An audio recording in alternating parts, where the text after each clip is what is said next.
بسم الله الرحمن الرحيم. اللهم صل وسلم وبارك على سيدنا محمد وعلى آله وصحبه أجمعين.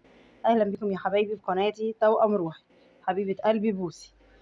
النهاردة بقى أعمل لكم وصفة جميلة جدا، أنا أول مرة أجربها صراحة.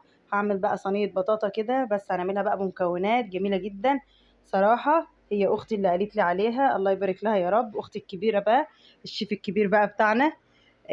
صاحبة برضو عندها قناة أكلات وحلويات مع أحلى أخوات.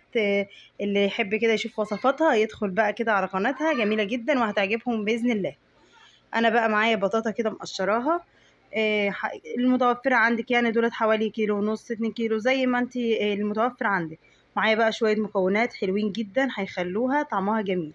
هي صراحة قالت لي جربيها على ضمانتي، وانا هتطلع جميلة، وانا جربتها وبقول لها تسلم ايدك في الاول وفي الاخر. معايا بقى حطيت لها 3 معالق كريم شانتيه. معايا انا حطيت الاول للبطاطا كوبايه ميه، عشان هي طبعا بتنزل برضو ميه لما بتوطي عليها. حطيت لها كوبايه ميه وكوبايه سكر، وحطيتها على النار.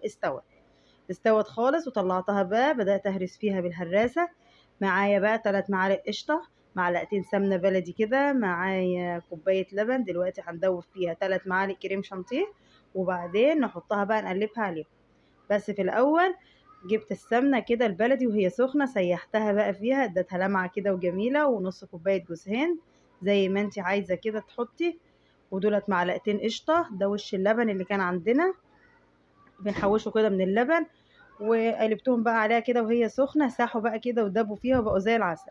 جبت بقى كوبايه اللبن وحطيتها كده في بوله، وحطيت بقى عليها الكريم شانتيه، دوبته كده على البارد بالمعلقه، مش لازم مضرب ولا اي حاجه، هو طبعا كله بيروح كده في الطعم. قلبته بقى، لما هوريكم القوام بتاعه، عشان هو شويه صغيرين لبن وكان ساقع، ما كانش سخن، فعمل قوام يعني قوامه كده زي الكريم.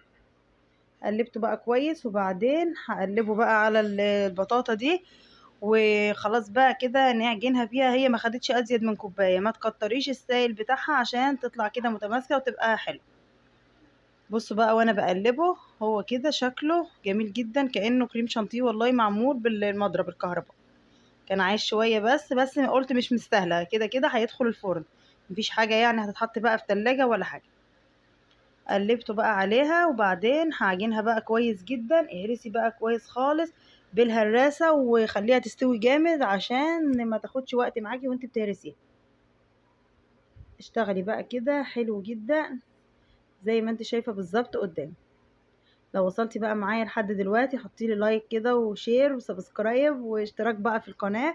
في مشاهدات بتيجي من غير اشتراكات حبايبي، إيه معلش بقى كده اشتركوا، يعني مش هنتعب كده ولا حاجة، وحط بقى لايكات كده، وجربوا بقى الوصفات بتاعتنا ان شاء الله هتعجبكم. وادعمونا بقى كده وشجعونا ان شاء الله باذن الله، مكملين مع بعض. جبت بقى صينيه، طبعا لقيت الصينيه دي مش هتكفي، صينيه الومنيوم بايركس الموجود عندك. مش لازم تدهنيها حاجه من تحت، لان طبعا هي فيها مكونات دسمه، واصحاب الدايت بقى ما يدخلوش عندنا خالص، لان دي وصفه ضد الدايت بالمره، يعني اللي عامل ريجيم ما يدخلش خالص على الفيديو ده. هي صراحه مكوناتها دسمه، بس طلع طعمها في الاخر تحفه جميله جدا جدا جدا. جبت بقى الصينيه كده وفضيت بقى فيها، ما لقيتهاش كفت كده، جبت قارب صغير كمان عشان ما تبقاش القطعه سميكه. وبعدين سويها بقى، انا قعدت اسوي بس فيها بالشوكه كده، وبعدين جبت اسباتيولا عندي كده مقطوعه، قعدت بقى سويت السطح كده بيها خالص لما بقى ناعم جميل جدا. كأنك بتعملي كده ايه بسبوسه كده، واهبطيها في الارض عشان تبقى متسويه كده من فوق، عشان احنا لسه طبعا هندخلها الفرن.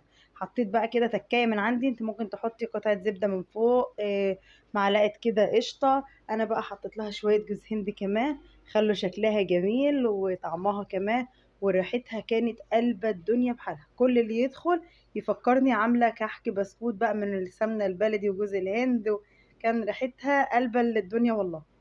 حطيت لها كده شويه جوز هند حلوين من فوق، وبعدين بقى هدخلها على الفرن. تدخل بقى على الفرن كده سخنه، تكون برضو تولعي لها الشوايه من فوق زي ما انت عايزه، بس من تحت خليها عالي شويه عشان تتحمر كده وتبقى جميله. انا سبتها بقى لما الحروف اتقرمشت كده شويه، انا كنت عايزاها كده كل ما اطلعها ادخلها تاني. لما لقيتها كده احمرت وبقت جميله، طلعتها بقى. طبعا هي سالكه خالص من تحت. بصوا بقى، والسكينه ماشيه فيها كويس جدا، ولا متعصه ولا اي حاجه، معنى كده ان هي مستويه كويس جدا. قطعتها بقى، قطعي التقطيعات اللي انت عايزاها، بس الافضل ان انت تسيبيها تبرد شويه. لو سبتيها بقى تبرد حبه هتبقى متماسكه احسن كمان ما انا سبتها.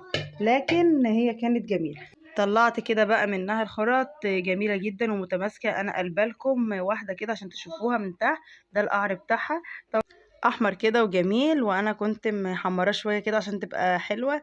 وصراحه تجربه مش هندم عليها، وهعملها على طول باذن الله. هعتمد بقى الطريقه دي، جميله جدا. خلاص بقى يا حبايبي، لو عجبكم الفيديو ما تنسونيش بقى باللايك والشير.